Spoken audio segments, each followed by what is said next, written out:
Praise the Lord. இந்த காலையில விசேஷமா இந்த நாளை கூட எரேமியா 1ஆம் அதிகாரத்தினுடைய 8ஆம் வசனம் பாருங்க. நீ அவர்களுக்கு பயப்பட வேண்டாம், உன்னை காக்கும்படி நான் இருக்கிறேன் என்று கர்த்தர் சொல்கிறார். இந்த காலை வேளையில நீங்க ஏதோ ஒரு காரியத்தை குறித்து பயந்து கொண்டிருக்கலாம். யாரோ ஒருத்தர் குறித்து பயந்து கொண்டிருக்கலாம். என்னை கொன்று விடுவானோ, என் குடும்பத்தை அழித்து விடுவானோ, என் சூழல்கள் இன்னும் வேற மாதிரி ஆயிருமோ, நான் பயங்கரமான வாழ்க்கை இழந்து போயிருவோன்னு சொல்லி பல பயங்களோடு எழுந்ததிலிருந்து ஒரு பயத்தோட திகிலோடு கொண்டிருக்கலாம்.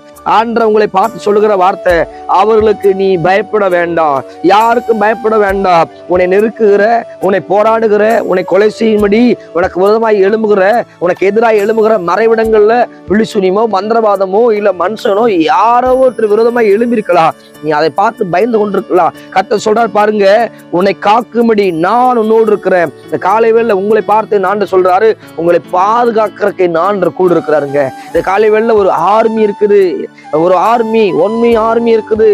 சேனைகள் கர்த்தர் உன்னோடு இருக்கிறார். தேவாதி தேவன் உன்னோடு இருக்கிறார். நீ யாருக்கு பயந்து கொண்டிருக்கிறாயோ, இதை பண்ணிடுவாங்களோ, இதை செய்திருவாங்களோ, பயத்தோட திகிலோடு நின்று கொண்டிருக்கிற, என் சொத்தை பிடுங்கிடுவாங்களோ, என்னை தள்ளி விட்டுருவாங்களோ, என் வாழ்க்கை அவ்வளவுதான் சொல்லி என்னை கேட்க ஆளுன்னு சொல்லி பயந்து கொண்டிருக்கலாம். ஏதோ ஒரு பயத்தோட கலக்கத்தோட ஏதோ ஒரு கேள்வியோடு நின்று கொண்டிருக்கலாம். கர்த்தர் உன்னை பார்த்து சொல்றாரு, ஆண்டவர் பார்த்து சொல்றாரு, பயப்படாத, நீ அவர்களுக்கு என்ன பண்ணாத, பயப்படாத, நான் உன்னை காக்கும்படி நான் உன்னோடு இருக்கேன் கர்த்தர் சொல்லுகிறார். யார் சொல்றா தெரியுமா? கர்த்தர் சொல்றாருங்க. சர்வல தெய்வம் சொல்றாருங்க.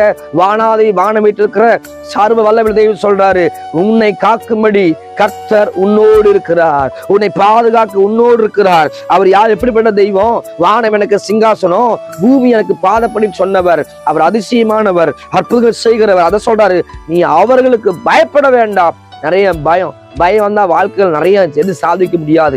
இவங்க நம்மளுக்கு எதாவது பண்ணிடுவாங்களோ, இதுக்கு எதாவது செஞ்சிருவாங்களோ. நிறைய பேர் சொல்ற வார்த்தை, என்னை வாழவே விட மாட்டேங்கிறாங்க பாஸ்டர், என் வாழவே விட மாட்டேங்கிறாங்க, எங்க வீட்டுல ஒரு டார்ச்சர் பண்றாங்க, நல்ல ஒரு வாழ்க்கை வாழ நினைக்கும் போதெல்லாம் ஏதோ ஒரு பிரச்சனையை செய்யறாங்க, என்ன பண்றேன்னு தெரியலன்னு சொல்லி பயந்து கலங்குற உண்டு. அவங்க வந்துட்டு போனாலே பயமா இருக்குது, ஏதோ வச்சுட்டு போயிட்டாங்க வீட்டுக்குள்ள, ஏதோ பயமா இருக்குன்னு சொல்லுகிற அநேகர் இருக்கிறாங்க. நிறைய பயன்ஸ் முதல் சொல்லுகிற போது முதல் காரியம் எனக்கு பயமா இருக்குது. ஆனா ஆண்டவர் பார்த்து சொல்றாரு, நீ அவர்களுக்கு பயப்பட வேண்டாம், உன்னை காக்கும்படி நான் உன்னோடு இருக்கிறேன் என்று கர்த்தர் சொல்லுகிறார். ஒரு மனுஷன் சொன்னா பயப்பட தேவையில் பயப்படலாம். ஆனா வானாதி வானம் விட்டு இருக்கிற சர்வ வல்லமையுள்ள தெய்வம் சொல்றாரு, பயப்படாதீங்க. எலியாவை அழிக்கும்படி எலியாவுக்கு விரோதமா ஒரு சேனை வருது.